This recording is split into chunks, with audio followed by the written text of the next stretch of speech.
Bom dia a todos. Vou começar por ler uma introdução. A ciência não é unanimista, a ciência vive do contraditório e não se deve dar nos mídia 1 minuto ao reverso e 15 minutos ao anverso. Conhecemos esses truques. A ciência não é uma religião, é completamente adogmática. A ciência parte de uma hipótese que pode ser confirmada ou não. A ciência pode ser uma paixão, mas tem de ser praticada desapaixonadamente, senão é corrompida. A designação médicos pela verdade deve ser entendida como médicos pelo esclarecimento. Ninguém se pode arrogar detentor da verdade absoluta, ninguém. Somos epitonizados de ser negacionistas, como disse já a minha colega. Negacionista até ao dia 30 de março de 2020 era todo aquele que negava o Holocausto da Segunda Guerra Mundial.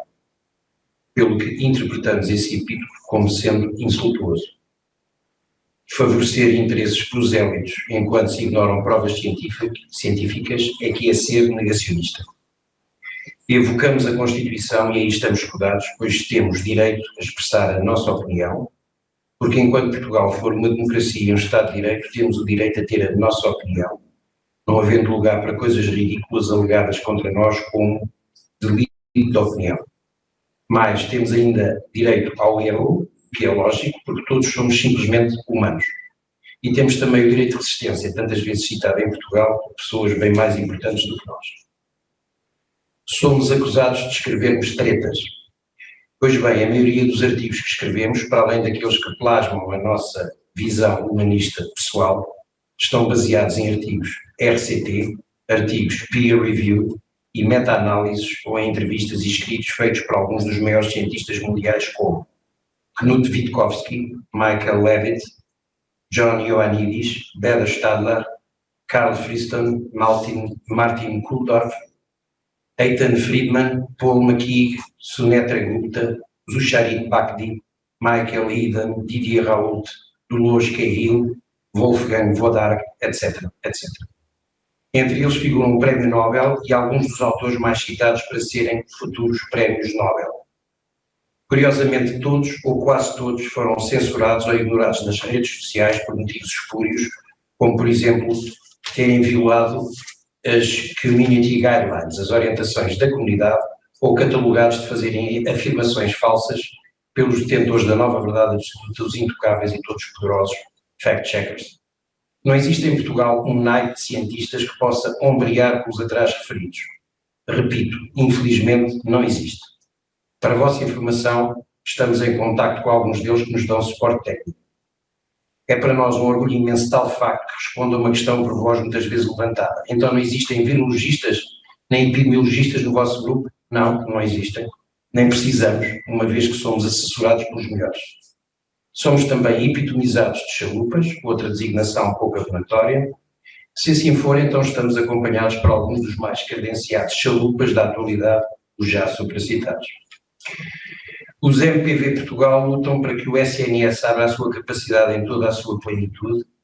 Os MPV Portugal não dão recomendações, questionam e questionam-se por caminhos alternativos, como aquele apontado pela declaração do Great Barrington, que difere substancialmente dos caminhos até aqui seguidos para a resolução da crise da Covid-19.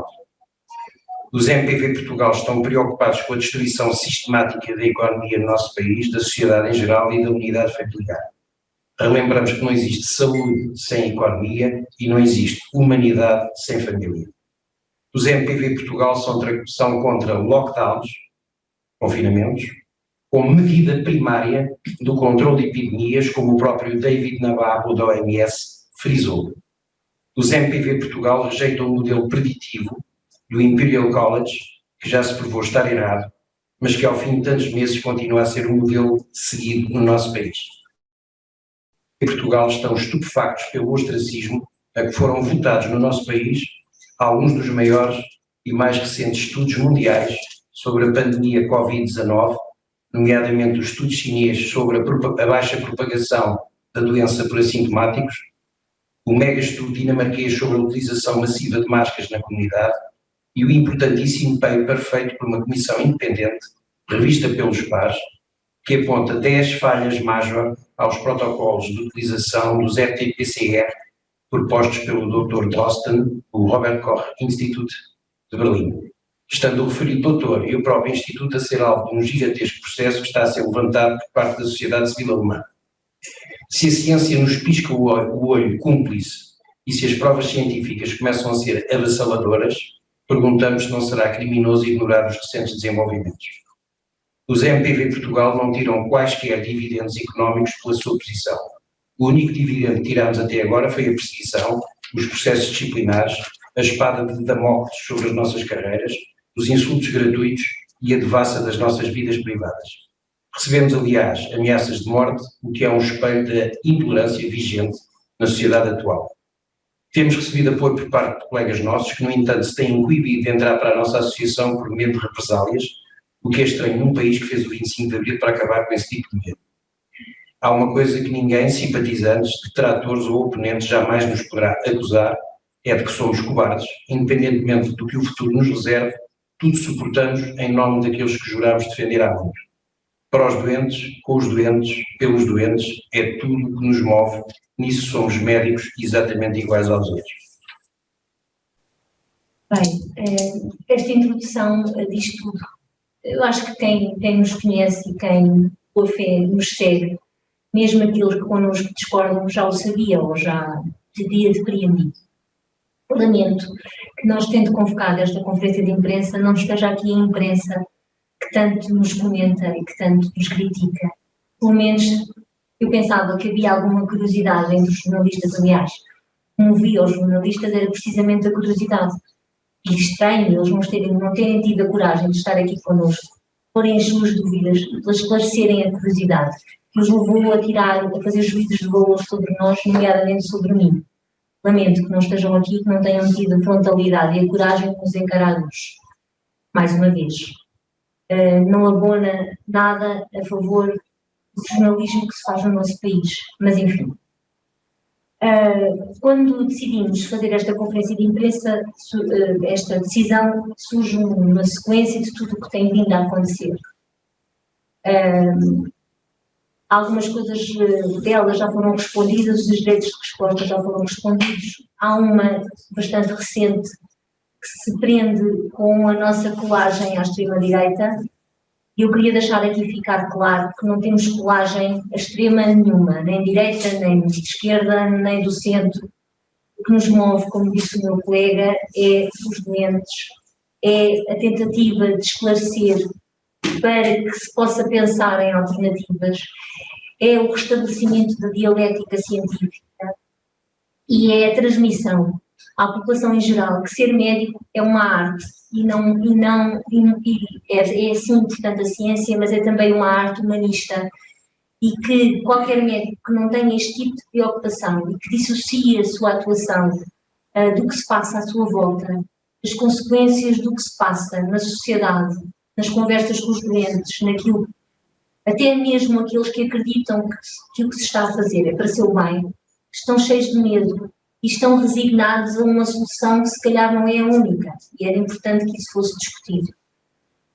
E depois, também me parece que nós ainda não tínhamos, ou penso que não tínhamos expressado publicamente a nossa posição em relação àquilo que se avizinha, ou que se parece avizinhar, que tem a ver com a vacinação massiva da nossa população e essa proposta, inclusive já arbitrada a hipótese de haver pavilhões desportivos a vacinar pessoas, etc, etc.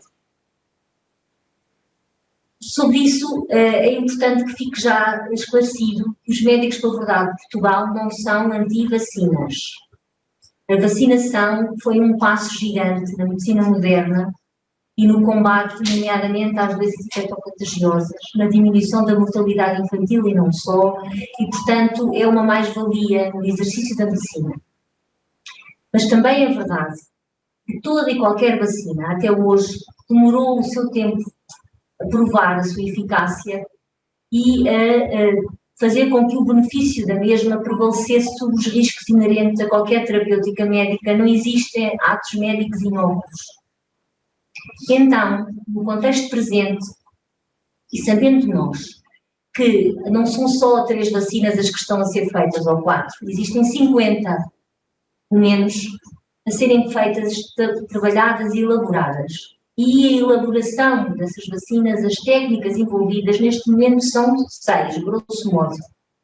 Existem 3 técnicas antigas em relação às vacinas virais, que são a vacina de vírus inativado, a vacina de vírus vivo atenuado e a vacina de partículas virais, portanto, subunidades virais, antigénicas.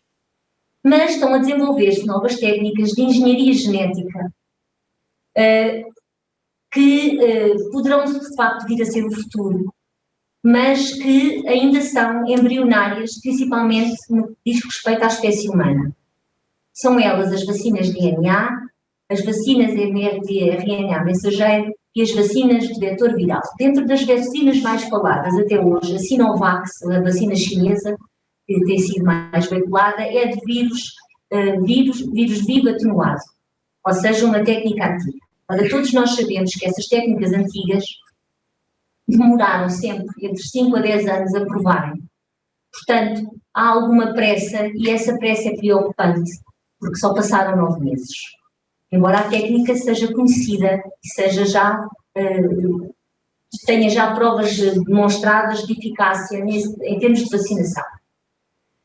E depois existe a outra vacina muito falada, é a de Oxford, que é a de vacina de vetor viral, em que é um adenovírus, um vírus primo do vírus da gripe, que transporta uma partícula do vírus, alegadamente SARS-CoV-2, e que injetará esse vírus na célula tipo alvo, provocando uma reação imunológica que induzirá a imunidade. E a outra vacina, a da Pfizer, que também é muito falada, é uma vacina de RNA mensageiro. E, basicamente, é um veículo genético que poderá alterar a capacidade das células hospedeiras de responder a um ataque desse vírus. Ora, esse tipo de técnicas são novas. Existem algumas vacinas em veterinária já com este tipo de técnicas, mas em humanos é a primeira vez. Portanto, esta pressa e esta pressão política e mediática sobre a criação de uma vacina levou a que se desenvolvessem estas técnicas. Só que estas técnicas não estão provadas e carecem, atualmente, carece o esclarecimento de que o seu benefício, de facto, vai suplantar os riscos, e os riscos são a médio e longo prazo. Portanto, para se aferir da segurança destas vacinas, é importante esperar, é importante dar tempo ao tempo, é importante passar o tempo. Digo eu, não há tempo. Há tempo de desenvolver antivirais específicos para este vírus, há tempo de ensinar as pessoas a fortalecer o seu sistema imunológico, e se calhar há tempo de ir buscar os tais fármacos polémicos que toda a gente fala, como se quem os preconiza é que seja maluquinho ou incompetente, o que não é o caso, como a amantadina, como a ivermectina ou como a hidroxicloroquina. Há tempo de fazer esses estudos, é fácil de os fazer, são fármacos com riscos, obviamente, mas com segurança, e poderão ser formas de atacar a doença na sua forma, nas suas fases precoces, e evitar a mortalidade e evitar a morbilidade dos casos muito específicos, porque são escassos, são muito graves e têm muita patologia associada que já se sabe qual é, nomeadamente a obesidade. E, portanto, há tempo de fazer esses estudos, é mais fácil, é melhor, e dar tempo ao tempo para que essas novas técnicas de vacinação poderão ser, de facto, o futuro, mas nós não sabemos, porque ao haver manipulação genética, ao injetar material genético artificial no nosso genoma, nós não sabemos efetivamente as consequências disso a prazo. Será que essas alterações vão ser transmitidas à descendência? Será que vai haver alteração da nossa capacidade de responder a outras doenças, nomeadamente a neoplasias? Poderão haver a prazo o surgimento de neoplasias por instilação de um oncogene ou alteração de células capacitadas para defendermos dessas situações? Há muitos estudos a fazer que não estão a ser feitos.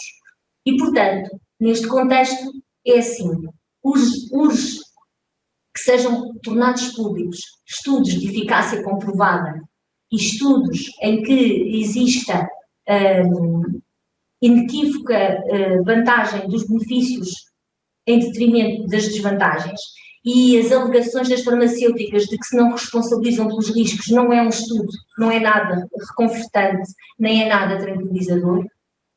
Urge pensar sobre a mortalidade e haver discussão científica acerca de se as vacinas, de facto, à luz da mortalidade que se conhece para esta doença, serão de facto prioritárias, ou serão de facto o instrumento ideal para controlar uma pandemia, na fase em que estamos e na fase em que se conhece e de estudo das mesmas vacinas.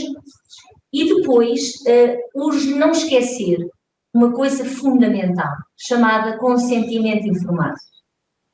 Vacinação massiva não é uma decisão política, não é por decreto, implica informação da população, implica cada doente conversar com o seu médico, implica consentimento esclarecido e informado, que está consignado na Declaração dos Direitos Humanos, que está consignado na nossa Constituição e que não pode ser escamoteado sob pretexto algum, muito menos com vacinas que não tiveram ainda tempo para serem estudadas, para poderem ser afirmadas com toda a segurança de que não há risco e de que a vacinação massiva não nos vai transformar em cobaias humanas. Portanto, isto é um assunto delicado.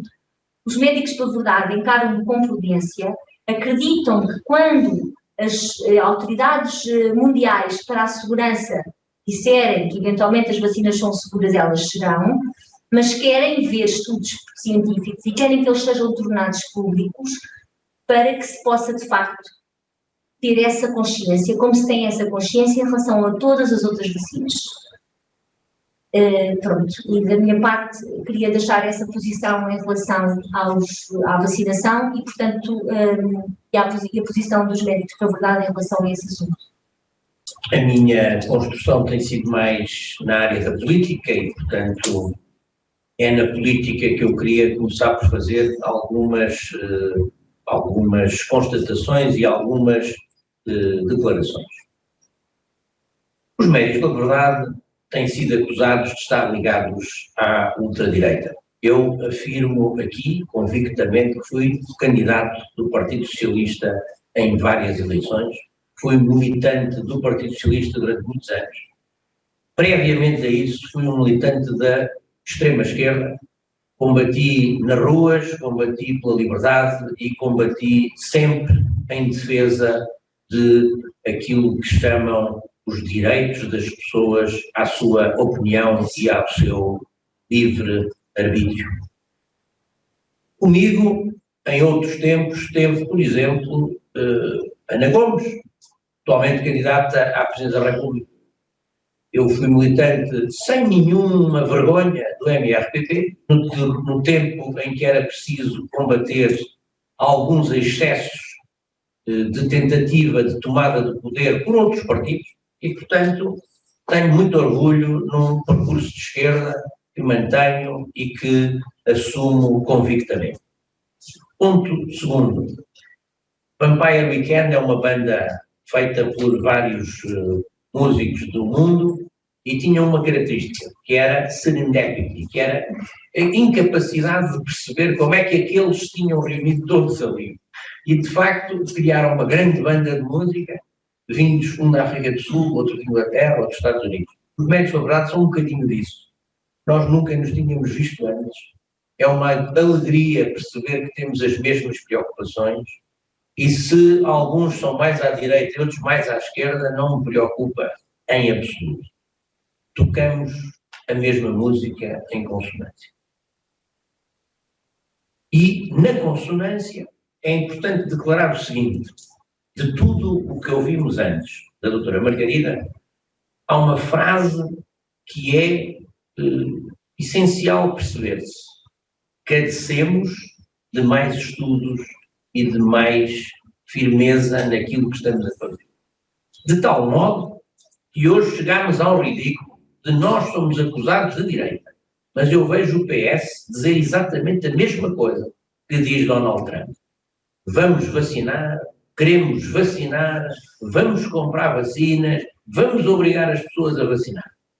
Ora, isto é o discurso do Donald Trump, que contente aprovou e fez aprovar, ao que parece, até criando uma coisa perigosa. Todos os médicos sabem que a aprovação pela FDA era uma forma muito séria de termos uma aprovação de medicamentos.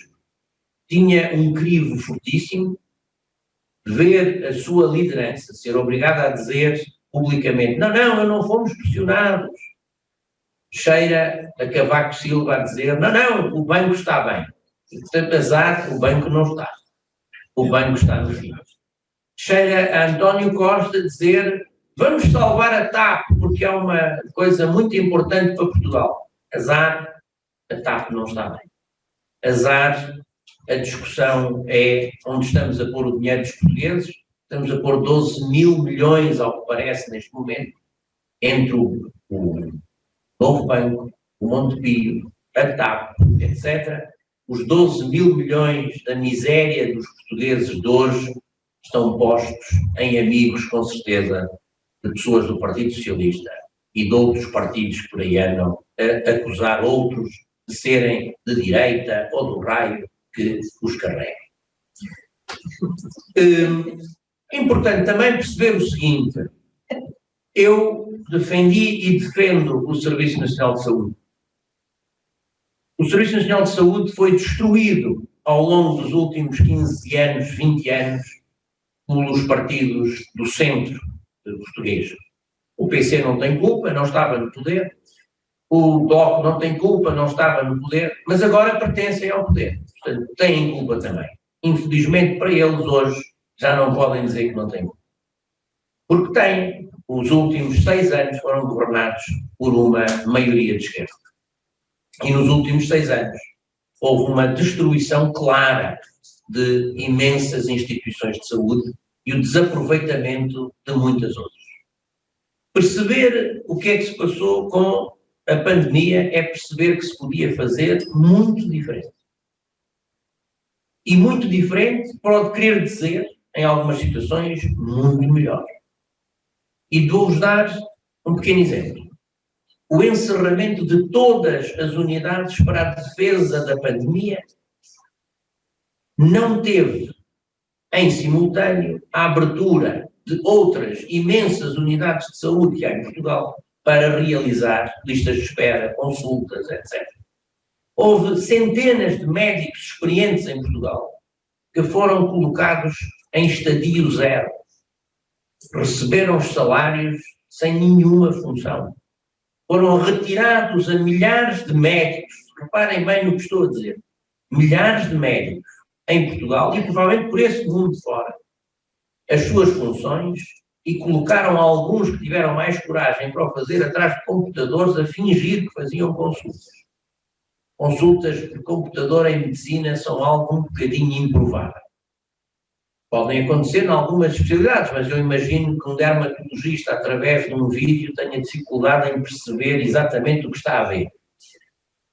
Mas esta foi uma realidade absurda, construída por um governo que perdeu completamente a noção do que estava a passar, que se deixou envolver pelas redes sociais. Hoje quem governa, infelizmente, não é a maioria de esquerda, é mesmo a rede social e os seus esbirros que utilizam indevidamente para o insulto, a má criação e a falta de rigor e a falta de qualquer sentido ético e de correção mínima entre pessoas. É inacreditável que pessoas possam vir às redes sociais apoucar, diminuir, seja quem for. É inacreditável aquilo que se fez, por exemplo, com a TVI e a doutora Margarida, o que fez a tentativa da SIC, e dizer-vos esta coisa extraordinária. É inacreditável que não se dê algum tempo, sem discussão aberta e montagem de seja o que for, a pessoas que, como nós, têm uma opinião divergente. Mas não somos só nós. Portugal tem linhas de investigação importantes e que eu me lembro, por exemplo, a doutora Margarida Mota tem sido silenciada durante todo este tempo. Ela é apenas a gestora do IMM, portanto, do Instituto de Biologia Molecular de Lisboa, e é uma das maiores unidades credíveis em ciência em Portugal. Espantosamente é o silêncio. Por outro lado, temos, por exemplo, pessoas da epidemiologia que vieram defender outro tipo de estratégias, foram silenciados. Temos dados, e isto é importante dizer agora, que são extremamente importantes fixar. A medicina não é uma ciência pura, mas a medicina retira ou infere dados dos factos que vai vendo. Por exemplo, fizemos milhares de testes a jogadores de futebol. Hoje deve ser a população do mundo, junto com Marcelo Rebelo de Sousa, mais testada no mundo. Portanto, estas pessoas descobrimos que não têm qualquer problema. Quando são positivas, não estão doentes. Mas não inferimos disto nenhum resultado. Ou seja, é como se tudo isto não tivesse qualquer interesse. E isto é novo. Esta gestão da informação é nova. Porquê é que não concluímos nada das provas que temos e que são evidentes? Por exemplo, nos cuidados intensivos hoje, todos sabemos, todos aqueles que estamos na proximidade desses hospitais, sabemos que há uma incidência evidente em algum tipo de obesidade para aqueles doentes que vão parar aos cuidados intensivos. Muito mais do que se expectava, hoje temos esta clara noção. Há um valor enorme de obesidade andrógena, portanto, o homem bem constituído, sobretudo barrigudo, que tem também a sua diabetes e a sua hipertensão, mas associadas a esta obesidade, têm sido os mais apoquentados neste período em que todas as doenças têm um escalonamento de perigosidade. E eles estão nessa linha, são os que têm ido parar mais ao cuidado intensivo. Mas é importante perceber o seguinte: os cuidados intensivos, ao longo destes 9 meses, tiveram resultados fantásticos, um dos quais, vindo de França há poucos dias, dizia que há uma redução da mortalidade em mais de 20%. Ou seja, a medicina está a conseguir responder espantosamente, reduzindo o número de coisas que está a dar aos doentes. Ou seja, a doença, tal como todas as outras viroses do mundo, menos a SIDA, tem tido resposta imune da nossa parte. E os seres humanos, portanto, têm uma imunidade. Outra conclusão interessante. Provavelmente o Correio da Manhã decidiu que não há imunidade e que os doentes voltam a ficar infectados. Mas nunca se ouviu questionar. Então, mas se eu tenho uma situação de positividade, pode estar certa ou não estar. Eu posso ficar positivo mais vezes, ou seja, contactar com um vírus mais vezes e nunca ficar doente. Isso quer dizer o quê? Estou imune. Estou completamente imune. Então, não concluímos nada sobre isto. Então, vemos outra coisa extraordinária, que são as pessoas que estiveram gravemente doentes, que se salvaram, de certeza que estão imunes, porque senão não estavam salvas e não estavam vivas. Porque não se salvaram com nenhum dos medicamentos que lhes foi dado, exceto com a ajuda, hoje sabemos, de dexametasona e da ventilação. Alguns precisaram de mais algumas coisas, mas isso tem a ver com o processo inflamatório da resposta do adulto às situações graves. Agora, não concluímos nada. Estas pessoas precisam ainda de andar de grandes proteções por esse mundo fora. Eles estão imunes à doença. Eles não vão ter mais nenhuma vez. no tempo que se pode expectar alguma doença. E o tempo é pelo menos um ano, que é aquilo que sabemos sobre outros vírus semelhantes. Portanto, não concluímos, não melhoramos. Vou-vos dar o exemplo das listas de espera. Porque é que não se usaram os hospitais militares para operar doentes que estavam em lista de espera? Porque é que não se usaram hospitais das IPSS para colocar uma coisa que se chama o CTH, a consulta a tempo e horas, em grande número? Hoje dizia-me um colega de Oliveira do hospital: tu estás mal informado que eu. Ai sim, então porquê? Porque há mais de um ano que nos fecharam ideologicamente o CTH. Portanto, quer dizer, este é um governo que cometeu erros excessivos e que nos vai dar, sim senhor, uma mortalidade aumentada. Provavelmente de todos aqueles que não puderam ir aos médicos, não viram resolvidos os seus problemas e provavelmente da destruição que foi, durante meses, o ataque ao Serviço Nacional de Saúde pelo mau governo, pela má gestão, por incompetência na qualificação de quem geriu esta crise. Para não esgotar a audiência antes de esgotar o assunto, calma. O que eu posso trazer aqui para este debate? Aparentemente, estamos a falar aqui de duas áreas completamente diferentes, que é a área mental e a parte da saúde física, mas têm muito em comum, como muitos de nós já sabemos, mas isso não é levado em conta hoje em dia pela forma como está a ser gerida toda esta situação. Nós costumamos dizer que a vida é o valor máximo que existe, e isso não há dúvida, mas também a qualidade de vida não está a ser devidamente endereçada nesta situação. Como é que as pessoas, estamos a cuidar da vida das pessoas para sobreviverem a todo o custo, e como é que essas pessoas estão a viver? Essas pessoas estão isoladas, estão de quarentena, as pessoas que estão a sofrer as consequências psicológicas. Nós temos, na realidade, temos o conhecimento, hoje em dia a epigenética mostra isso, não é? Da relação inextricável entre a mente e o corpo, sobre o sistema imunitário, as nossas emoções. Nada disso, na prática, falamos de todas estas coisas, que é muito bonito falar, mas na prática, na forma como é gerida no dia a dia toda esta situação, nada disso vale absolutamente nada.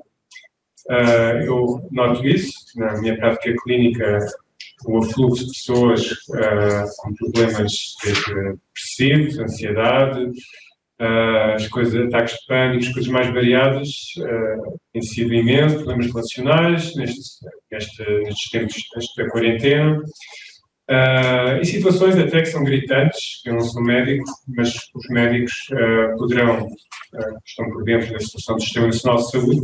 Posso só dar um exemplo de uma paciente minha que me chegou com ataques de pânico, porque ela estava quase a morrer no hospital, à espera de uma cirurgia, e passaram horas a limpar um bloco operatório que tinha estado uma pessoa com Covid. Não sou médico, não sei como é que se gera estas situações, mas acho que não é forma de lidar com uma pessoa que está em risco de vida, deixá-la à espera enquanto se limpa um bloco operatório para não haver um risco de Covid. E, a concluir, o meu interesse nisto é trazer o contributo possível para, mais, porque acho que é importante, além da parte médica, haver uma análise de todas as consequências que esta crise está a ter, a nível psicológico, económico, todos os aspectos. É isso. Acho que está na hora de passar às perguntas, só para reforçar, na sequência do que o Bruno disse, não quero mais lembrar, o Fernando Nobre recentemente também lembrou, a definição de saúde da OMS.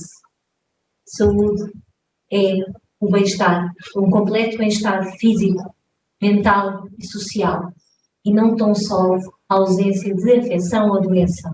Portanto, faz todo o sentido os psicólogos fazerem parte do nosso grupo, faz todo o sentido os enfermeiros, porque cuidadores, fazerem parte do nosso grupo, e faz todo o sentido os cidadãos, em breve, fazerem parte da nossa associação porque isto é uma associação cívica e humanista. Por acaso somos médicos, talvez por sermos médicos temos uma visão mais profunda das consequências que tudo o que está a acontecer estão a ter, até na nossa saúde, até no nosso bem-estar, até na nossa forma de nos relacionarmos com quem nos busca. Portanto, está aberta a sessão de perguntas. A todos. Meu nome é Tiago Mendes. Gostava de fazer algumas perguntas relativamente às vacinas. Será que o Estado tem possibilidade de obrigar a classe médica a vacinar-se? Segunda questão. Ok, agora já está ligado. O meu nome é Tiago Mendes. Queria começar por perguntar algumas coisas relativamente à questão das vacinas. Em primeiro lugar, será que o Estado poderá obrigar, de algum modo, ou enfim, coagir a classe médica a vacinar-se? Em segundo lugar, qual é a vossa, enfim, impressão, expectativa sobre a percentagem de médicos, enfermeiros, enfim, o pessoal médico que tenciona tomar alguma das vacinas? Em terceiro lugar, ainda ligado à questão das vacinas, como é que vem, pronto, a doutora Margarida já falou um bocadinho sobre os riscos das vacinas, mas eu talvez convidasse a elaborar um bocadinho sobre o juramento de Hipócrates e a forma como os médicos poderão e deverão abordar a questão dos riscos e dos eventuais benefícios, não é? Porque eu também não sou anti-vacinas por princípio, mas vejo nesta vacina muitos riscos e muita pressa. Como é que os médicos deverão abordar, cumprindo o juramento de Hipócrates, esta questão junto dos pacientes e dos grupos de risco? Eu depois tenho algumas perguntas, mas talvez fique para outra. Os médicos são uma classe de inerência do seu exercício, têm alguns riscos, mas também são cidadãos e também são doentes e também estão sob a alçada da Constituição da República e também estão sob a alçada da Declaração para a Bioética e Direitos Humanos e, portanto, o consentimento esclarecido também se aplicará a nós. Pormenores jurídicos não sei isso, mas julgo que de uma forma absoluta não poderão fazer essa obrigação. Terá que haver um consentimento da nossa parte, principalmente no contexto em que estamos atualmente, porque não é uma vacina, não são vacinas, porque há vários tipos. E, portanto, nós nem sequer sabemos qual é o tipo que vai ser adquirido, qual é o tipo que vai ser ministrado, e em relação a elas, mesmo àquelas que sejam com as 3 técnicas já com provas dadas, ou seja, o vírus vivo atenuado, o vírus inativado ou o antigênio viral, sejam elas, mesmo que sejam essas, não houve tempo para atestar a sua segurança e, portanto, será de uma responsabilidade e de uma gravidade enorme imporem isso a uma classe de cuidadores que poderão ter consequências imediatas ou futuras e, portanto, ainda comprometer mais a atividade assistencial. Mas, em termos legais, não sei mais o que dizer. Em termos pessoais, enquanto as coisas, à luz do que se sabe presentemente, eu não vou vacinar. Até por 2 razões. Uma porque tenho fundo alérgico e outra porque tenho uma doença autoimune. Portanto, não sei como é que o meu sistema imunitário vai reagir a uma vacina que ainda não está conhecida, ainda não está devidamente estudada. Pronto. E, portanto, nem sei, em termos legais, se existirá objeção de consciência, não faço ideia. Eu isso não sei responder em termos legais. Depois, em relação à percepção de que eu tenho de alguns colegas meus, mesmo aqueles que defendem a estratégia vigente, eu conheço alguns que recusam ser vacinados no contexto atual. Outros não têm, desconheço a opinião. Pronto. E em relação ao juramento de Hipócrates, é assim, poderei falar por mim. Primo sempre, e sempre tive na minha atuação e na minha relação com os meus doentes, dei sempre prioridade à sua dignidade, à sua honra e à sua vontade.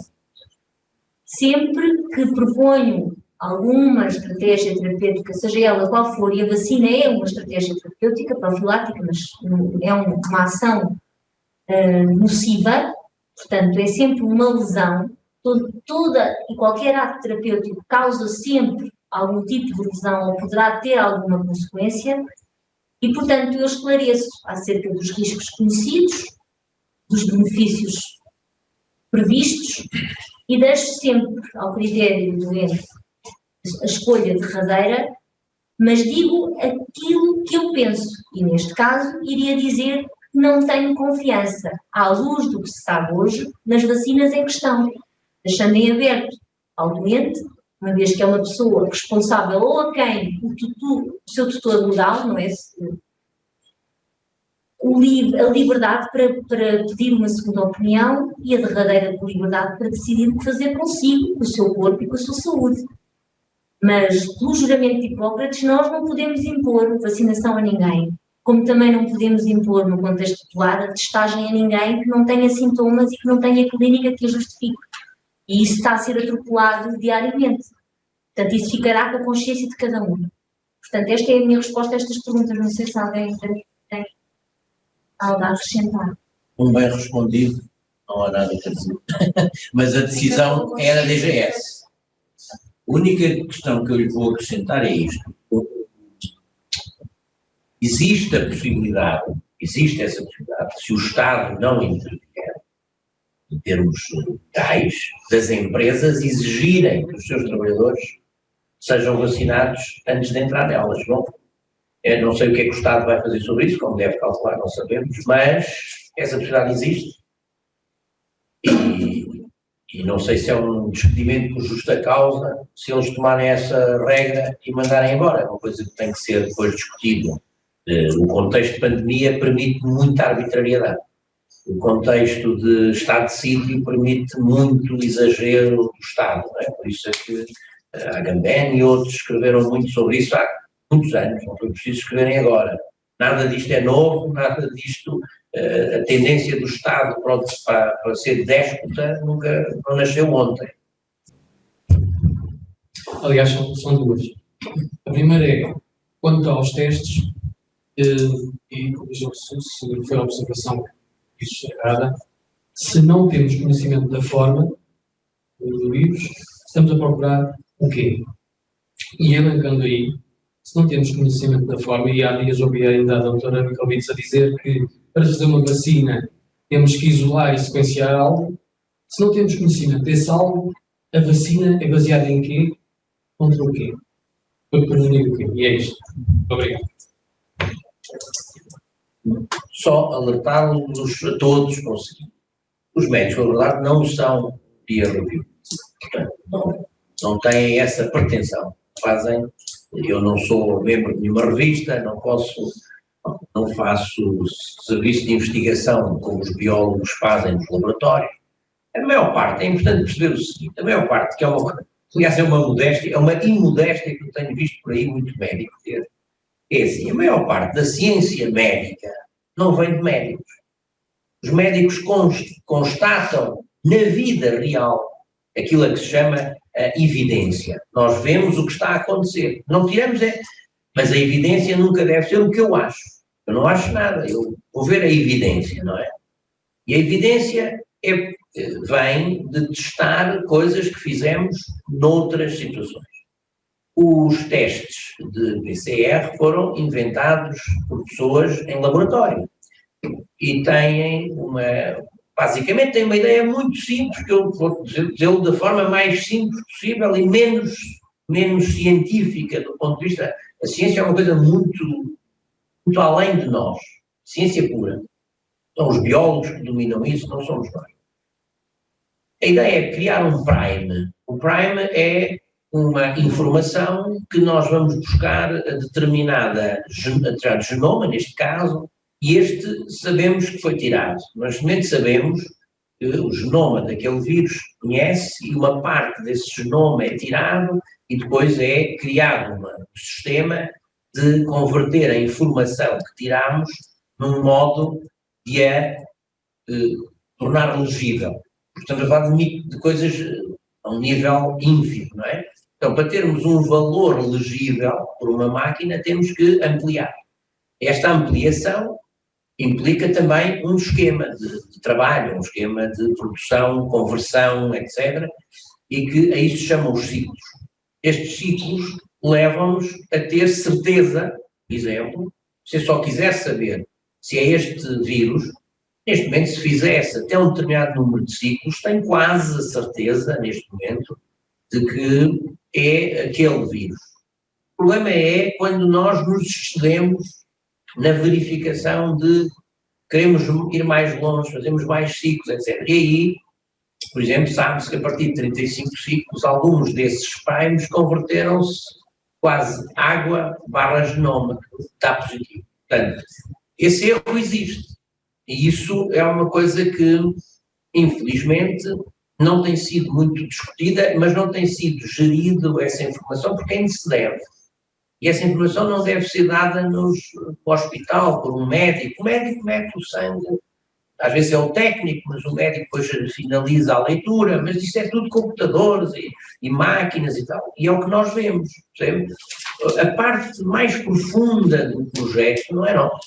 Não temos, nem médicos do laboratório têm a ver com isso. Quer dizer, a investigação nesse campo é de outras pessoas. A medicina, graças a Deus, tem evoluído com físicos, engenheiros, biólogos. As pessoas é que às vezes têm a noção que somos nós, mas não somos nós. Somos o magnífico resultado do trabalho de usufruirmos desse privilégio que é ver gente brilhante que, para além de nós, investiga e esclarece. Portanto, eu aí não tinha tanta dúvida. Acho que sim, que vemos uma percentagem claramente credível do número de testes em determinadas situações. O que já é discutível, pois é, se só testarmos com uma doença, deixamos de ver outras. Imagino que eu tenha simultaneamente uma gripe A e um Covid e um SARS-CoV-2. Posso criar mecanismos de só testar uma coisa, criar só uma visualização. Então apaguei informação. Isso pode acontecer, mas eu não sei dizer como é que as coisas estão a fazer. Isso varia muito de instituições, os hospitais estão a ser um bocadinho, como eu dizia há bocado, geridos por múltiplas formas, não é uma gestão coerente e muito... Naquilo que é ciência não é coerente. Portanto, há pessoas que estão a trabalhar muito bem nos hospitais portugueses, a investigar, a fazer trabalho, e há pessoas que estão a trabalhar mecanicamente. Ok. Olá. Se escuta bem? Está a ouvir? Sim, estamos a ouvir. Olá, bom. Parabéns pelo trabalho de todos. Agradecemos todos os médicos do mundo que outros compañeiros realmente estejam a lutar polos dereitos e pola vida. Por tanto, eu agradeço a todos os que están aí pela súa coragem e pelo seu compromiso co juramento hipocrático e coa vida de todas as persoas e de toda a humanidade. Por tanto, obrigada desde España e desde, con certeza, todas as partes do mundo. Desde aquí quero dicir que neste momento hai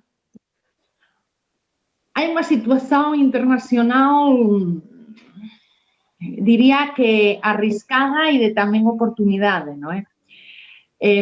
Arriscada porque estamos nunha situación de incerteza o que vai acontecer, non é? Non só a nivel médico, sino a nivel de institucións políticas, porque sabemos que moitas destas medidas non son avaladas, nin son soportadas, non é? Polos criterios médicos de profesionais médicos. Iso acontece en España, acontece en Portugal, acontece en todas as partes do mundo. Mesmo os dirigentes políticos, en alguma situación já, en alguma ocasión já dixeron iso e manifestaron iso. muitas veces, non é? Isto non son medidas médicas, son medidas políticas, e, por tanto, sabemos que a situación médica non é a que realmente a nivel político ou gubernamental se está a mostrar, non é? Por tanto, estamos nunha situación, digo, de incerteza a nivel médico, porque non sabemos o que vai a acontecer, mas todo o que os dados objetivos mostran que os hospitais están ocupados como outros anos, non é? Non há unha sobresaturación como os medios de comunicación queren mostrar e, por tanto, a nivel médico nos poderíamos gerir correctamente esta situación. O problema é que a nivel político pois acrescentamos, non é? Todos dunha maneira institucional, pois unha serie de medos, de ameazas que moitas veces non están baseadas en, ya digo, en datos objetivos e en criterios médicos e en evidencia científica, non é? Aquí, por exemplo, en España, a ocupación de doentes COVID é de un 9% dos hospitais, un 9%, e a ocupación das UCIs, das unidades de cuidados intensivos, non é? Están a un 22%. Por tanto, estes son dados que oficialmente mostran, non é? Aos medios de comunicación, mas está acompañado sempre dunhas frases como mas temos que ter cuidado, non se pode contagiar as persoas, os cabos. Quer dizer, sempre son os dados objetivos que están orientados, non é, para unha mensaxe de medo, de ameaza e moitas veces de terror. Aquí en España, igual que no resto do mundo, non é? Porque as medidas, vocês saben que son moito parecidas en todos os países do mundo. Aquí en España, os niveis e os casos comezaron a subir máis cando comezaron a facer máis PCRs, non é? Do que estaban a falar, da prueba en cadena de reacción de polimerasa. Lógicamente, nos sabemos que con máis probas de PCR, máis positivos van dar. E, por tanto, máis persoas aparentemente contagiadas están. Sabemos perfectamente que non son doentes, son simplemente persoas que dan positividade nunha proba que determina moitos outros virus e, por tanto, non é en absoluto un criterio para basear unha serie de medidas sociais que impeden a liberdade para respirar, a liberdade para circular as persoas e a liberdade para traballar, non é? Esos direitos fundamentais das persoas baseadas na liberdade para respirar, na liberdade para circular e na liberdade para traballar están completamente bloqueadas, están completamente anuladas por unha serie de dados objetivos e de persoas que dan PCR positivo, de UCIs que están ao 22% da ocupación, de hospitais que están con un 9% de doentes COVID e, por tanto, isto é intolerável, non é? Por parte da comunidade científica e médica é intolerável, non é? E por parte da sociedade tamén. Non tens que ser médico ni científico para poder interpretar estes dados e, consecuentemente, o que está a acontecer, non é? En Barcelona, por exemplo, un exemplo, non é? O Hospital Clínic de Barcelona fechou plantas de COVID-19 por falta de doentes COVID. Isto foi há 2-3 semanas, non é? E, por exemplo, en Madrid fixeron un hospital novo onde hai 120 sanitarios entre médicos, enfermeiras e auxiliares, non é? E abriu esta semana e só tiveron un doente, non é? E, por tanto, pronto, isto tudo é unha serie de informações a nível mundial que, en absoluto, xa digo, están baseadas na realidade. Temos que saber cual é a nosa realidade e viver con esa realidade, non coa realidade que nos queren mostrar, non é? En Sudamérica, por exemplo, sí que en Perú, por exemplo, en relación á vacina, que é unha situación complicadísima, non é? En relación coa vacina, Médicos por la Verdad de Perú conseguiu parar a obrigatoriedade da vacina en Perú. Foi algo moito, moito importante, porque o Congreso e o Parlamento estaban a facer, non é, a aprobación da vacina do COVID e pararon esa obrigatoriedade e por lei non foi aprobada. Por tanto, isto foi un suceso moito alegre para todos nós, Médicos pola Verdade, non é? Tamén faço partícipes a vocês, colegas, porque todos estamos a facer este traballo, todos, e pronto, en Sudamérica evidentemente hai un terror e un medo moito espallado, porque as medidas sociais xa están con un sustrato tamén social moito, digamos, dictatorial, non é? Só que agora en Europa estamos a viver iso tamén, non é? Medidas sen justificación nenhuma e sen ningún tipo de argumentación. E, por tanto, iso é así. Aquí en Europa xa vocês saben que Suecia é o único país que fica libre disto, mas xa hai algunhas noticias que queren culpabilizar, non é? E por a Suecia cunha situación terrible. Ontem saiu unha noticia que saiu. O epidemiólogo sueco já viu fracasar a súa ação estatal, non é? Coa saturación de UCIs e coa fugida de médicos. Pronto, iso non é así, é unha situación que xa vivimos en moitos outonos, que voltemos a vivir agora, en todos os hospitais, en Suecia igual, mas pronto, as noticias realmente sempre mostran unha situación deste tipo, non é?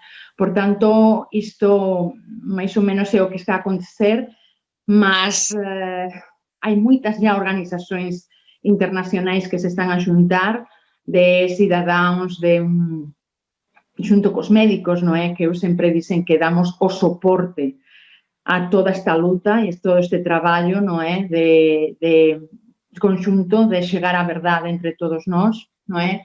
E aquí en España, particularmente, hai uns colectivos profesionais moito fortes que están con moita motivación e moita cativación e principalmente Policías pela Liberdade, que leva facendo unhas marchas pacíficas nestes meses, co apoio total de Médicos pola Verdade e Abogados pola Liberdade, profesores pola verdade, psicólogos pola verdade. Quer dizer, todo isto tamén se está espallando. Por tanto, por iso dice, non é un momento de risco, mas tamén de oportunidade, de unha grande oportunidade para todos nós para facer un mundo nun futuro a medio e largo prazo moito millor, que para iso é esta crise, para transformar o mundo que tiñamos, non é?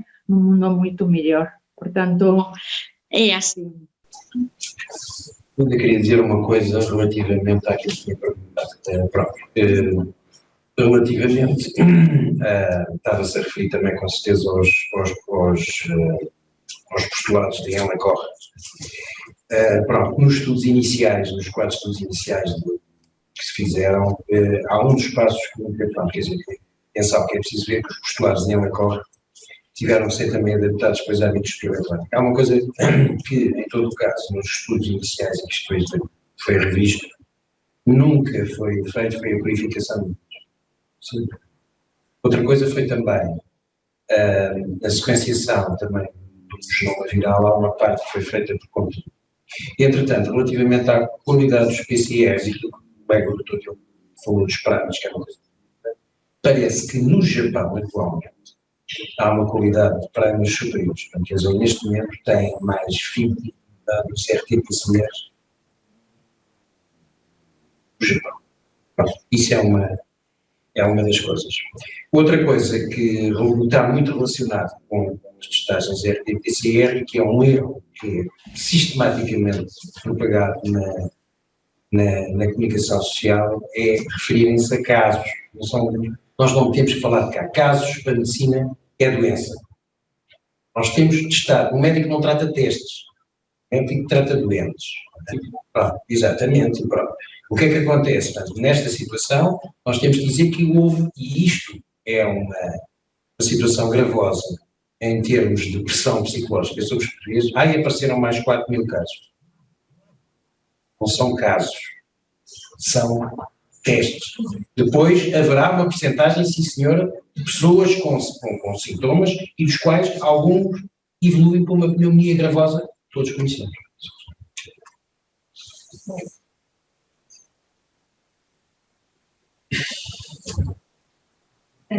Para terminar então essa pergunta e depois perguntar uma coisa à Natália.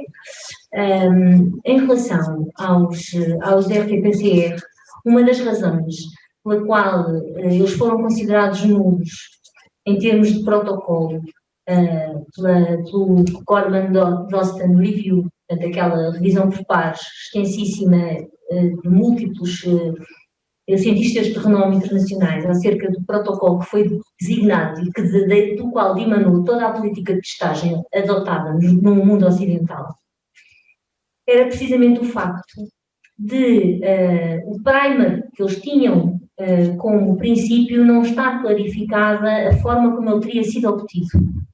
Porque sim, é verdade, não se cumpriram todos os postulados de Koch, nem os de Rivers. Portanto, há uma lacuna no estadio final do mesmo, à data em que esse protocolo foi consignado como sendo aquele a seguir. E depois, isso já foi melhorado. Eu não tenho a certeza se o vírus já foi codificado ou não, mas em termos de sequenciação do genoma, a coisa foi aperfeiçoada e, de facto, no Japão, os primers agora parecem ser de qualidade. Mas, independentemente da qualidade dos primers, a questão dos testes e da política de testagem prende-se principalmente com a forma como ela é preconizada e como ela é regulada. Passou-se a pôr à frente de tudo o teste. Ora, em medicina, não interessa se é em pandemia ou não, o que predomina é a clínica. Mesmo na sequenciação dos vírus, num vírus que seja alegadamente novo, o que pressupõe e a comparação que se faz e a busca que se faz é sempre se aquilo que se isola provoca aquela clínica. A clínica é fundamental. E, portanto, se basearem os testes numa suspeição clínica e, eventualmente, ir aos contactos mais próximos, porque o rastreio de contactos, na prática, é impraticável. Nunca vamos saber, na sequenciação, de quem é que teve em contacto com A e com B. Portanto, isso é ficção científica. Portanto, interessa, sim, testar quem tem sintomas e, eventualmente, os contactos mais próximos, ou seja, a família mais próxima. E depois exigir, e isso é uma coisa que o nosso povo não exige e que a classe médica não exige, que sejam conhecidos quantos ciclos são feitos. Porque o próprio criador do teste advertiu para isso. Isto não era fit para um diagnóstico absoluto de uma doença infecciosa, que tinha que ser contextualizado pela clínica e que jamais poderiam ultrapassar-se os 30 ciclos. Porque está demonstrado, Didier Raoult publicou um estudo, RCT, revisionado por pares, que demonstra que quando os ciclos ultrapassam os 35, é exponencial a diminuição da probabilidade de se isolar partículas virais naquela amostra. A 25, 30 ciclos, essa probabilidade é da ordem dos 80% a 70%. Quando passamos para os 35 a 37 ciclos, ela baixa para 15%.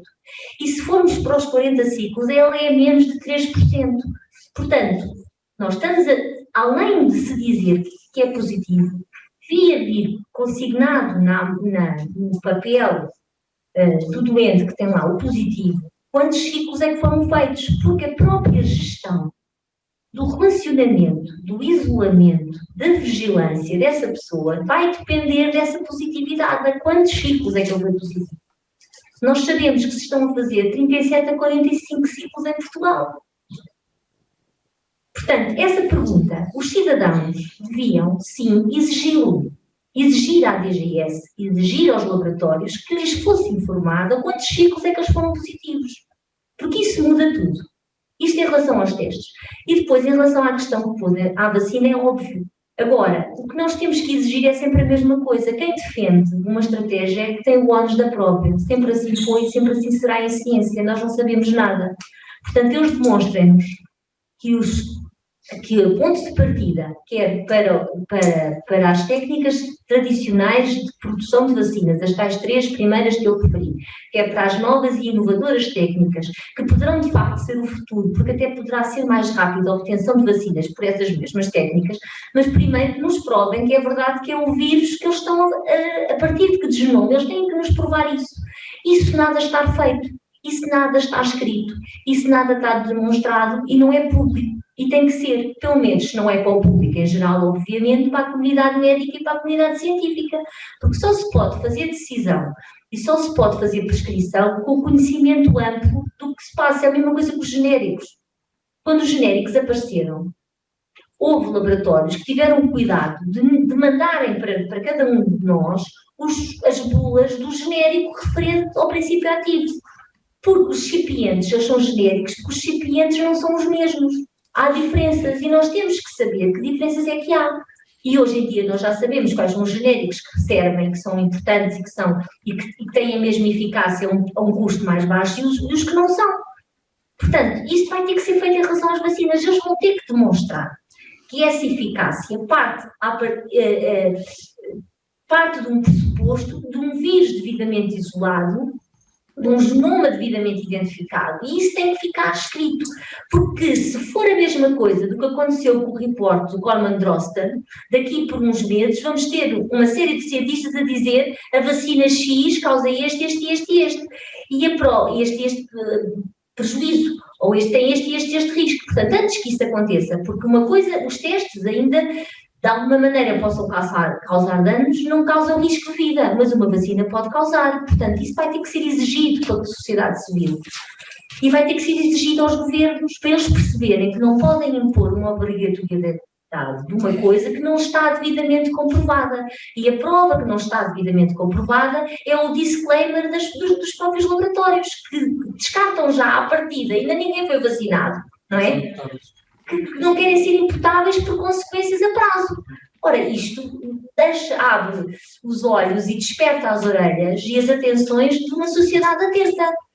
E no fundo, é esse o nosso papel. Estejam atentos, cuidado, porque ainda por cima, quando ontem ou anteontem saiu num jornal português algo que foi publicado no Guardian, em que afinal parece que a vacina não vai anular o uso de máscara, então afinal, para que é que nos vamos vacinar? Se não vamos poder recuperar a nossa liberdade, se não vamos poder recuperar a nossa vida, se não vamos poder sentir-nos de novo seguros, então para que vacinar? Porque é que não se investe em outras coisas, que é aquilo que se devia estar a falar desde o princípio. Como é que se pode prevenir uma infecção? E uma prevenção de uma infecção não é só com o isolamento, não é com a falta de afetos, não é com o distanciamento. A prevenção de uma infecção começa na nossa imunidade. E há maneiras de reforçar, e há maneiras de ensinar e educar a população a reforçar essa imunidade. Pronto, portanto, em relação às vacinas, eu quero que eles me mostrem. É só isso, porque eu não sei responder essa pergunta, não faço ideia o que é que estão a fazer, com que base é que estão a fazer, com que pressupostos é que estão a partir, ou se elas vão partir de pressupostos certos. Mas isso temos que esperar. E é como eu digo, aqui só se fala da de Oxford, da chinesa e da vacina da Pfizer, e às vezes da Moderna, mas há muitas mais a serem estudadas. Pronto, muitas mais, e muitos laboratórios a atuar, e portanto devíamos esperar, devíamos ser prudentes e começar se calhar a dar a oportunidade a outras formas de intervenção e de profilaxia, até eventualmente o recurso aos tais fármacos mirabolantes que toda a gente goza, não é? A comunicação social goza, sem dar a oportunidade a quem os defende de os defender e de esclarecer porque é que os defende. Pronto, agora em relação buenos días, Natalia. Perdona, hola, perdona esta pequeña interrupción, pero estaba una respuesta a la audiencia pendiente. Entonces, para terminar, tuvimos que hacerlo. Pues muchas gracias por estar aquí con nosotros. Muchas gracias por tu trabajo. Mi nombre es Margarida y yo tengo seguido tu trabajo. Ahora, yo gustaría de saber porque la dimensión y la intervención y el tipo de sociedad portuguesa es muy distinta de la española, aunque seamos hermanos ibéricos y latinos. Pero nuestra forma de estar en sociedad es completamente distinta de la española. Entonces, yo gustaría de saber, en cuanto médica por la verdad, si tienes alguna sugerencia, ¿cómo podremos de alguna forma llegar a más gente, a furar la comunicación social, porque aquí nosotros estamos sometidos a una espiral de silencio absolutamente escandalosa. Y entonces me gustaría de saber si tienes alguna sugerencia, algo a nos decir para que podamos quedar más eficaces. Gracias. Ok, ya está. Gracias, Margarida, gracias a todos. Obrigada. É assim, están a ouvir, non é? Sí. Ok. Parte evidentemente, todos sabemos que parte da estrategia, non é? De toda esta implementación da pandemia está baseada na información, non é? Na propagación da información, principalmente pola televisión, non é? Nos medios de comunicación generalistas, radio, televisión, etcétera, etcétera. E, por tanto, as voces disidentes, entre aspas, non é? Médicos como nos que desde o inicio comezamos a transmitir que non estábamos de acordo e estábamos a transmitir tamén por que non estábamos de acordo e baseado en estudos médicos e científicos, etcétera, etcétera, incluso en propios informes da OMS que en moitos casos afirmaban, non é? Todo isto que a nivel público non dicían, non é? Pois evidentemente esa transmisión de información foi non potenciada, investigada e perseguida, non é? É evidente. Eu fui desde o inicio xa investigada polo Centro de Terrorismo de España, non é?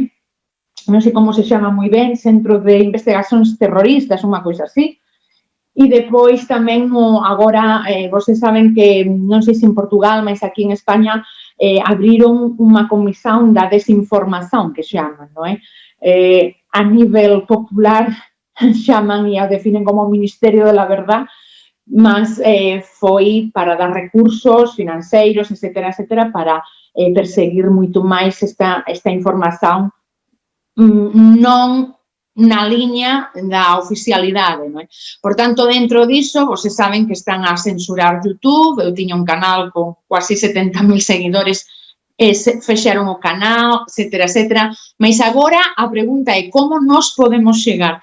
Isto é a pregunta que nos facemos en todos os países, mas eu acho que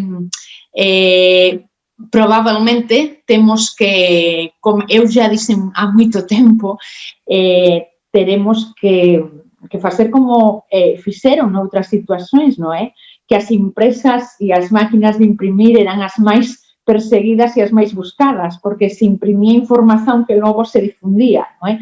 Pelas cidades, polos povos, e, por tanto, unha das situacións unha das necesidades vai ser esa, de dar información realmente como en anos atrás, porque moitas persoas non ven internet e moitas persoas non chegan a esa información.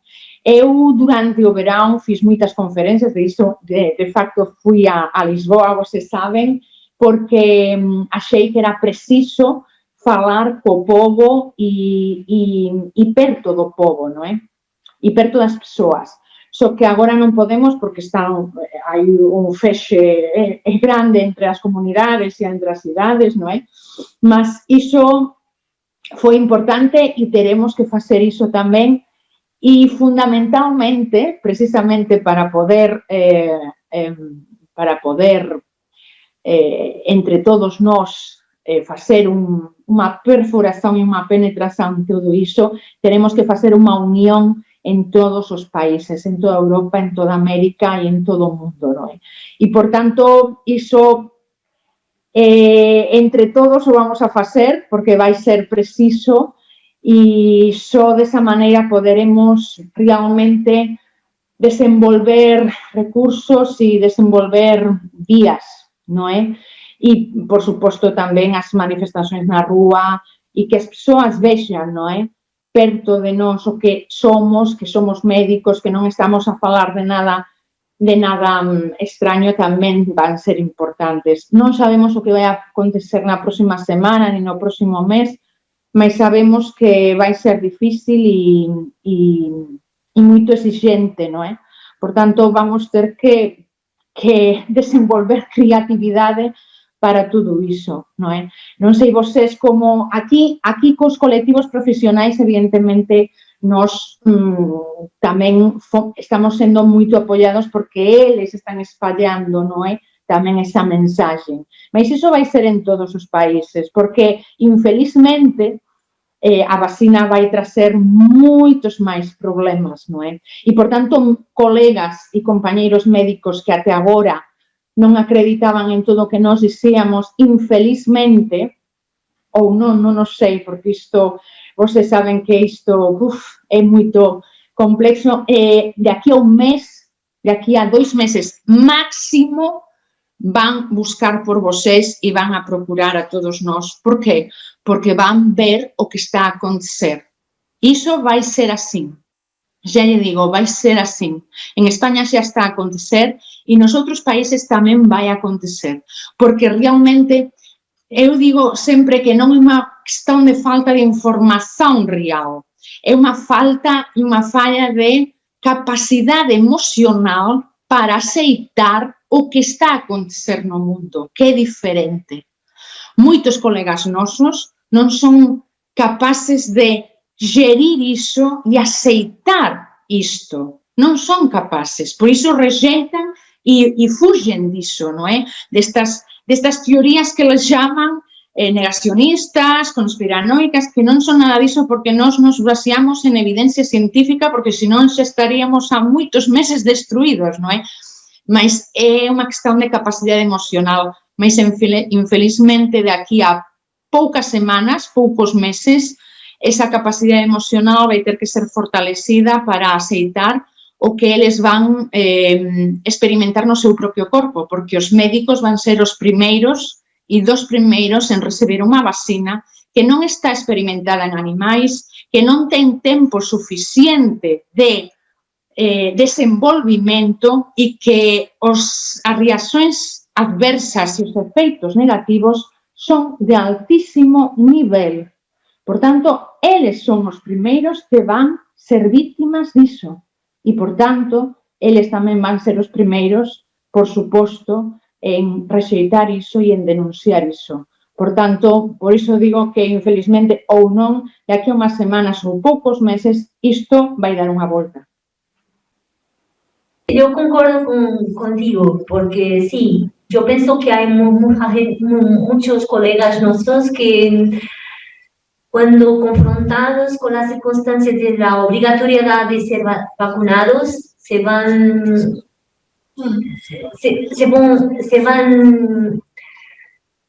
tomar conciencia que llegada la hora de agir, porque tiene que ser, eso no puede acontecer. Lo que pretenden con las vacunas es muy, muy grave, muy, muy serio.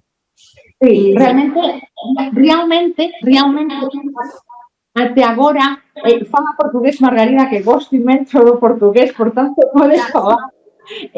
realmente, para min Portugal é a miña segunda casa, xa saben vocês, por tanto, realmente até agora tentaron evitar, non é, e fuxir de todos estes temas, non é, as máscaras, pronto, tal, o virus, mas agora coa vacina vai ser quase imposible que eles ignoren isto, non é, e eviten isto. Por tanto, quen non queira saber vai comezar a querer saber e se informar. Por tanto, vocês van ser moito procurados pelos seus colegas, igual que nós aquí en todas partes do mundo. Iso vai ser así. Natália, a minha dúvida é na área da política. Em Espanha, como em Portugal, não há oposição às medidas em relação à pandemia? Não tenho seguido em Espanha, sei que, por exemplo, há imensos países de habla espanhola que têm tido políticas diferentes. O México tem tido uma política muito interessante, baseada, aliás, numa ideia muito sueca, que é as pessoas fazem a diferença, cada um, enfim, estabeleceu as suas regras dentro de princípios de autodefesa, mas em Espanha, do que eu percebi, a oposição, tal como a portuguesa, é nula, politicamente, nula. E isto é uma dúvida, porque posso não estar bem informado. Mas, por exemplo, essa esquerda que se colocou a apoiar o PSOE também acha tudo igual ao PSOE? E já agora um detalhe. Eu depois, o Alfredo não me perdoa, mas eu depois tenho que me ir embora, porque, como já disse antes, eu tenho uma mulher de 92 anos que faz hoje e eu tenho que a ir ver, porque ela está sem máscara à espera dos filhos, não é? E eu tenho que ir para lá. Então... Eu respondo rápido. É assim, o problema real é precisamente esse, que não há oposição, não existe oposição nenhuma. Estamos completamente desprotegidos, os cidadãos, completamente desprotegidos, porque nenhuma atividade política, nenhum partido político está a defender a outros cidadãos ou outras opções que realmente não pode estar a aplicar, pode ou não estar a aplicar o ministro ou o presidente do governo ou o governo em si mesmo. É assim. Aquí temos, já sabem vocês que temos Vox, que é o máis extrema direita, e depois Podemos, que é máis extrema esquerda. É un bocado para gerir e organizar e ubicar ben a mensaxe que quero transmitir. Pronto, este partido de extrema direita, ou de direita, tanto me faz, foi o único que fez unha moción de censura ao goberno. Mas tamén non nos dá paso para falar no Parlamento. Nós temos todas as portas fechadas, mesmo con este partido político, con cualquier partido político. Todos os partidos políticos coñecen Médicos pola Verdade, coñecen a Natalia Obreo, evidentemente, todos coñecen o que estamos a facer, Policías pola Liberdade, todos, mas nenhum quis falar, nenhum abre a porta, nenhum. Nesta moción de censura, o outro partido político, que é de direita, o PP, votou en contra desta moción de censura. Eu non vou entrar se tiña que votar en contra ou non. O que sí quero dizer é que todos, non é, manifestaron un apoio que normalmente e de día a día facen ao goberno, non é? E iso tamén está manifestado nas comunidades autónomas. Nós xa saben que as rexións, non é, teñen goberno propio por un presidente de comunidade autónoma que, en moitos casos, é o do Partido Popular de direita e do Partido Socialista de izquierda, etcétera, etcétera. Pronto, as medidas que fixeron os presidentes das comunidades autónomas son moito máis rígidas que o que fez o presidente do goberno e o goberno de España. O goberno de España obrigou simplesmente a máscara se non había distancia social, distancia de seguridade. Por tanto, iso facía con que nas escolas, nunha aula, podía non ter máscara as crianzas porque había distancia social, nas residencias, etcétera, etcétera. as comunidades autónomas fixeron unha nova normativa eles e obrigaron todas as comunidades autónomas a ter máscara independentemente da distancia social. Iso é ilegal porque esa normativa non pode ir por cima do ordenamento jurídico superior que é un real decreto, lógicamente. Mas fixeron e están a facer. E o goberno permite iso porque aparentemente, pronto, aceita esa ilegalidade, non é? Tamén temos que dizer que a presión social e a presión médica dos colegas e dos hospitais por ter doentes COVID e ocupación UCI é moito alta. Por que? Porque o goberno dá 5.000 euros por cada morto por COVID-19 en España e dá 2.500 euros por cada internamento, mesmo que seja de 2 horas. Dá 2.500 euros a cada hospital por cada internamento. Dá 5.000 euros por cada falecimento e por cada internamento de máis de 72 horas. E dá 43.400 euros por cada doente internado nos cuidados intensivos.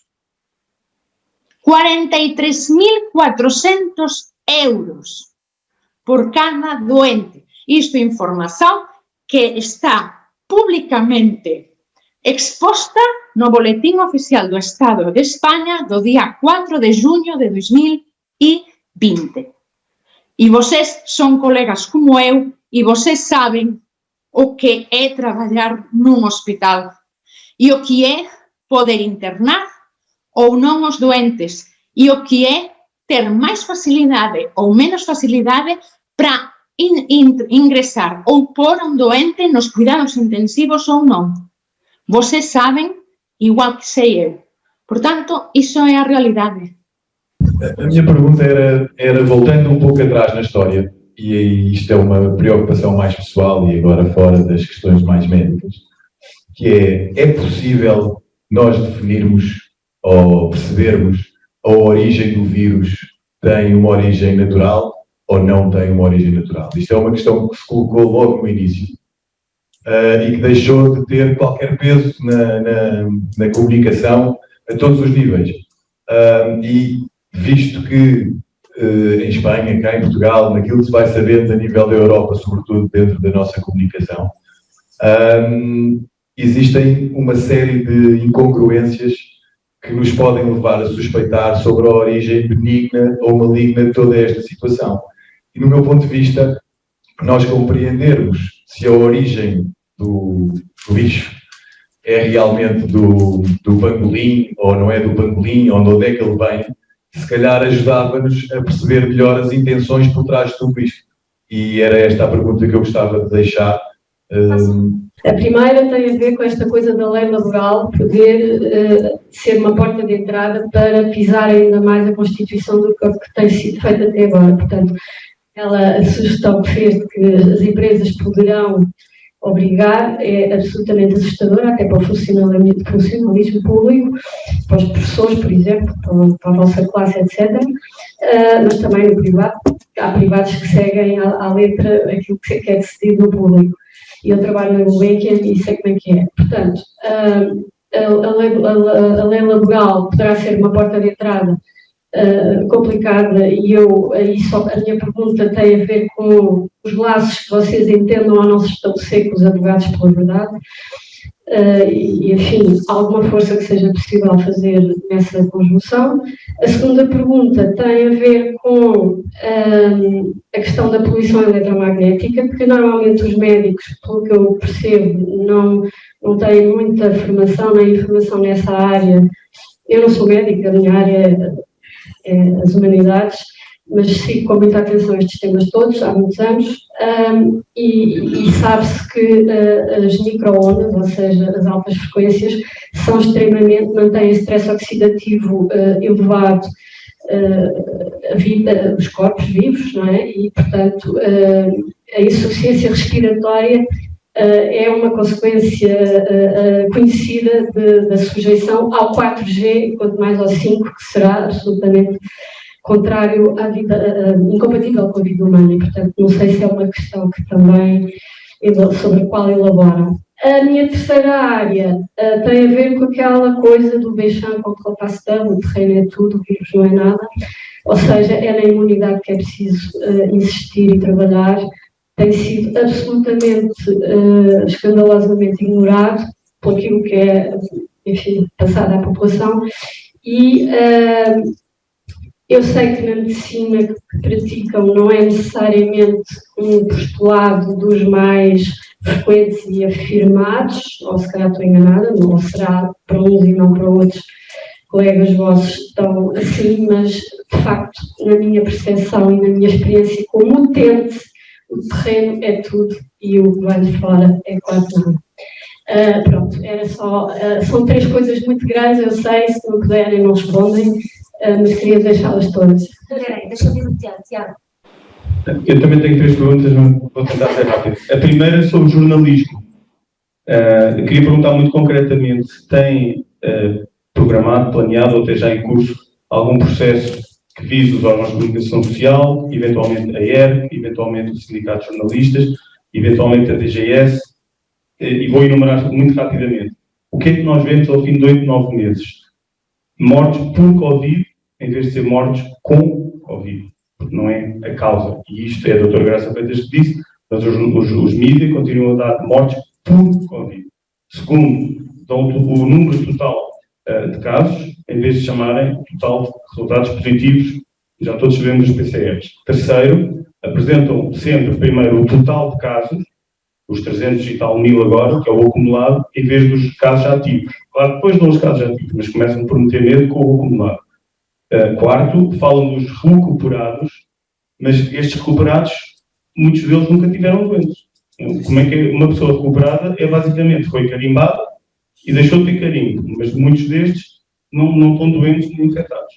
Quinto, ligado a este, não dão a percentagem de assintomáticos na televisão. Já foi 97, não sei se é 95, se é 90, mas quantos assintomáticos é que há? Sexto, não dão as mortes por infecções respiratórias nos anos anteriores, nem por gripe. Como é que nós podemos comparar aqueles que estão a morrer por Covid, repito, por, quando não sabemos o que é que se passou nos anos anteriores?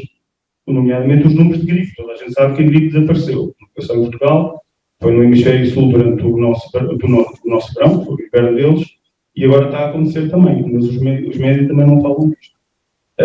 Oitavo, também não nos dão a caracterização demográfica e tendo em conta as comorbilidades, etc., dos mortos por Covid.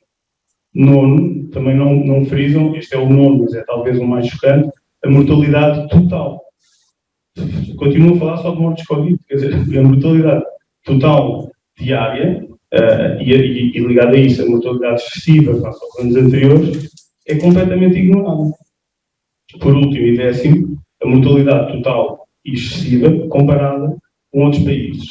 Pronto, esta enumeração foi só para dar um contexto do qual eu e tantos outros acham escandaloso que ao fim de 8, 9 meses os mídias ainda tenham este tipo de desinformação. Segunda pergunta, vou ser mais breve, ligado à mortalidade total, e vou dar uma imagem que é um bocadinho forte e peço que compreendam que é uma imagem só. Eu às vezes penso naqueles documentários da National Geographic em que tem os gnus que estão a ser dirigidos, e vamos imaginar, para uma cerca e que alguém os desvia e eles vão para um precipício. E é esta triste imagem que me vem à cabeça quando eu penso numa mortalidade excessiva. Porquê? Porque para salvar as vidas ligadas a infecções Covid, está-se a mandar as outras pessoas para o precipício, só que essas não são filmadas, que é a mortalidade excessiva, as pessoas que morrem por falta de consultas, etc.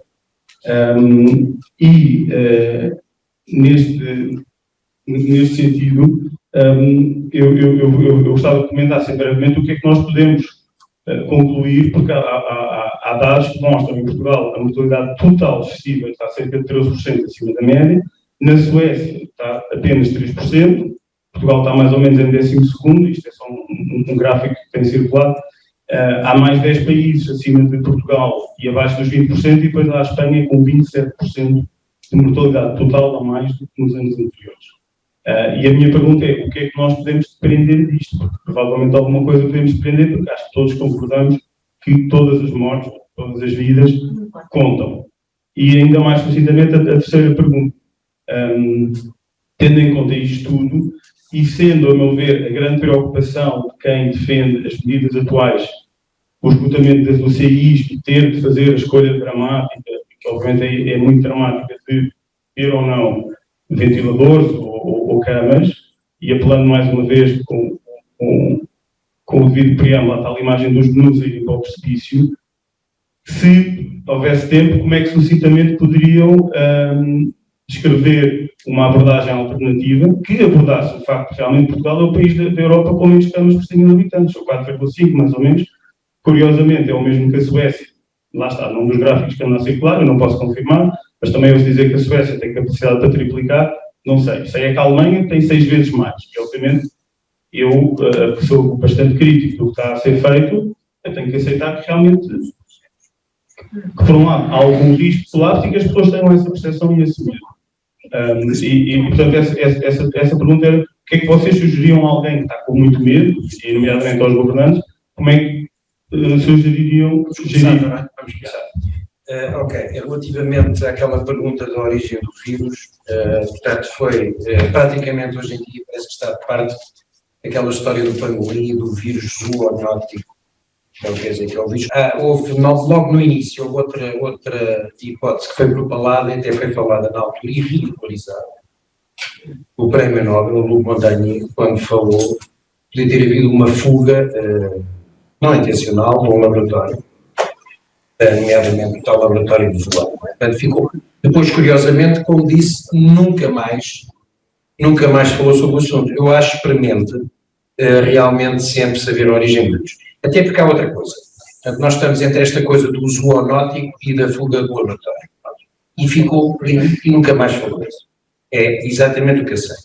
Entretanto, é curioso, tem uma coisa que é a prevalência que foi definida logo no início pela OMS. E isso preocupa-me. Portanto, a prevalência foi dita como sendo baixa. É assim, não me recordo agora o valor, 3% seria isso na população a nível mundial. Ora bem, vamos pensar de outra maneira. Se a prevalência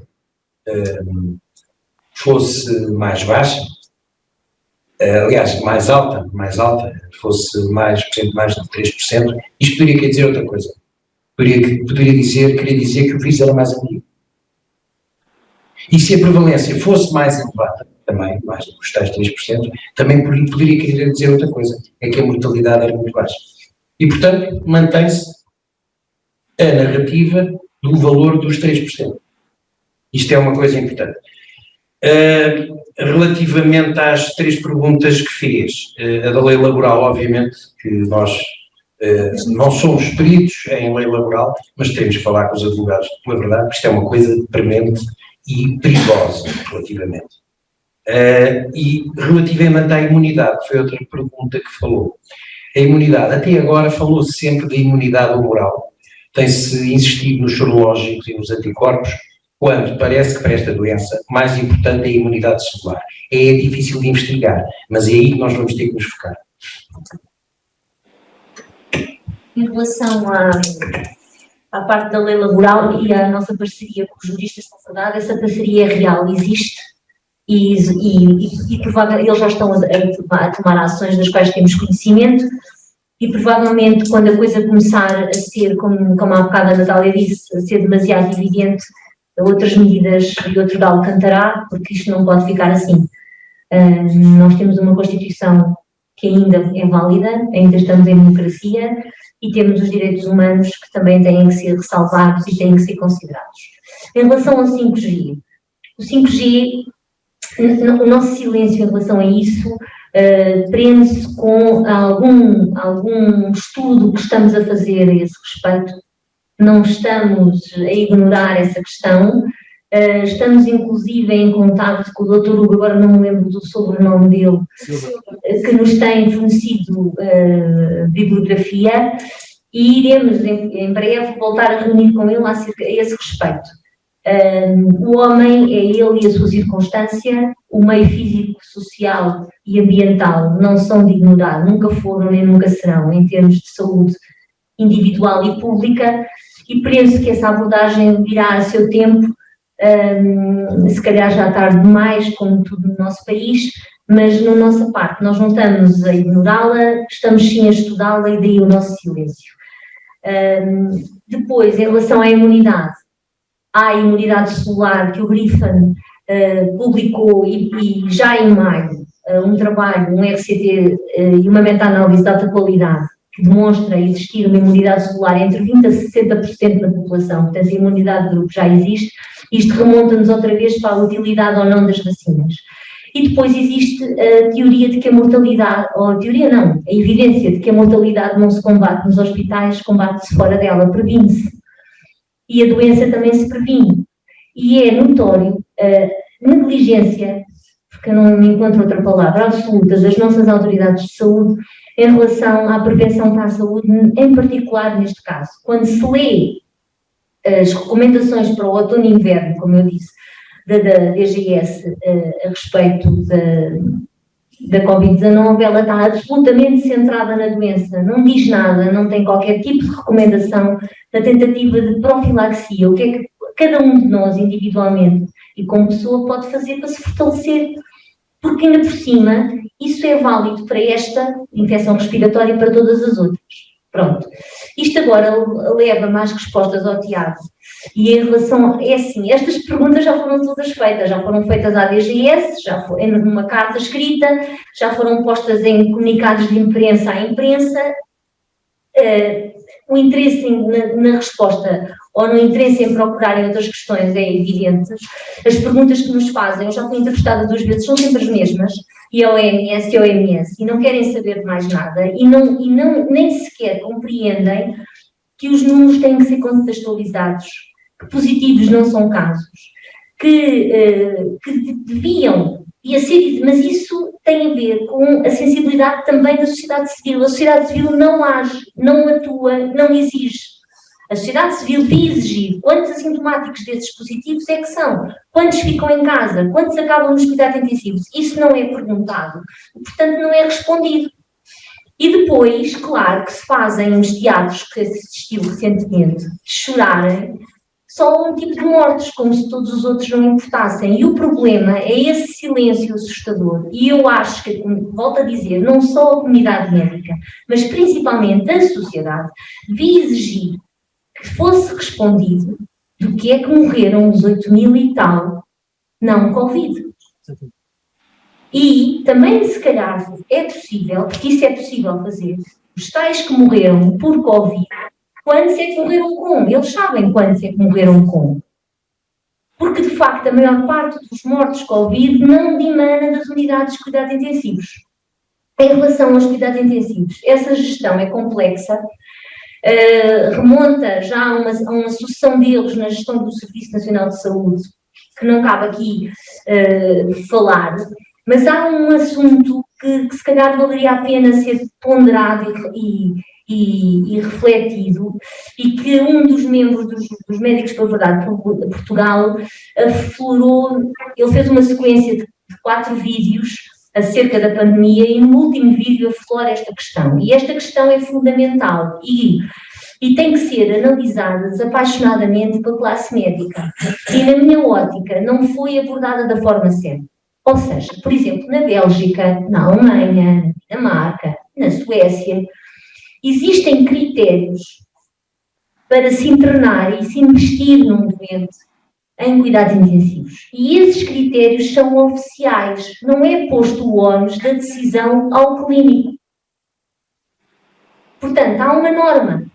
E isso, num caso de pandemia, devia ter sido feito pelas ordens profissionais, pela DGS, em consonância, devia ser uma coisa discutida, falada, com os vários colégios das especialidades envolvidos nessas decisões, e estabelecesse um protocolo de ventilação e de investimento. Porque é verdade que todas as vidas importam, Mas há uma coisa que não se fala e que epidemiologicamente também tem importância, que é a consequência no futuro da sociedade das mortes que ocorrem.